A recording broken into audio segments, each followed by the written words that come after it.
देश में नागरिकता अधिनियम पर चर्चा फिर से शुरू हो गई है। केंद्र गृह मंत्री अमित शाह ने कुछ समय पहले कहा था कि सीएए एक राष्ट्रीय कानून है और इसे हर हाल में लागू किया जाएगा। मंत्री शांतनु ठाकुर ने सोमवार को पश्चिम बंगाल में ऐलान किया कि सीएए एक सप्ताह के भीतर न केवल पश्चिम बंगाल में बल्कि पूरे देश में लागू किया जाएगा। आइए देखें कि सीएए में क्या शामिल है, यह क्या बदलाव लाता है और इससे जुड़ी आपत्तियां क्या हैं। हालांकि इस कानून को 5 साल पहले मंजूरी दे दी गई थी, लेकिन इसका कार्यान्वयन अभी भी लंबित है। विपक्षी दलों ने कड़ी असहमति व्यक्त की है।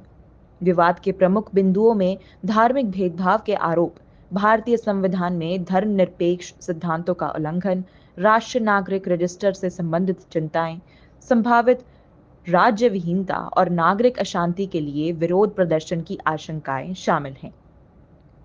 सीएए अफगानिस्तान, बांग्लादेश और पाकिस्तान से आने वाले हिंदू, सिख, बौद्ध, जैन आदि अल्पसंख्यक समुदाय के लोगों को भारतीय नागरिकता देने की अनुमति देता है। आलोचकों का तर्क है कि सीएए समानता और गैर भेदभाव के संवैधानिक मूल्यों को कमजोर करता है।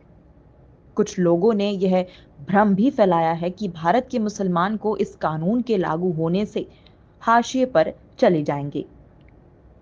हालांकि भारतीय मुसलमान नागरिकों अधिकार इस कानून से किसी भी तरह प्रभावित नहीं होते हैं। सीएए और एनआरसी का विरोध करने वालों का आरोप है कि इससे निर्दोष व्यक्तियों को अपनी नागरिकता साबित करने में चुनौतियों का सामना करना पड़ता है, जबकि सच्चाई यह है कि जो अवैध प्रवासी हैं वह एनआरसी से प्रभावित होंगे। एक खास बात और है, वो यह है कि भ्रम फैलाने वालों ने सीएए और एनआरसी दोनों मुद्दों को एक दूसरे में उलझा दिया है। सीएए नागरिकता संशोधन अधिनियम है। इसके तहत अफगानिस्तान, बांग्लादेश और पाकिस्तान के अल्पसंख्यकों को नागरिकता दिए जाने के नियम कानूनों को सरल बनाया गया है, जबकि एनआरसी यानी नेशनल रजिस्टर ऑफ सिटीजन्स है।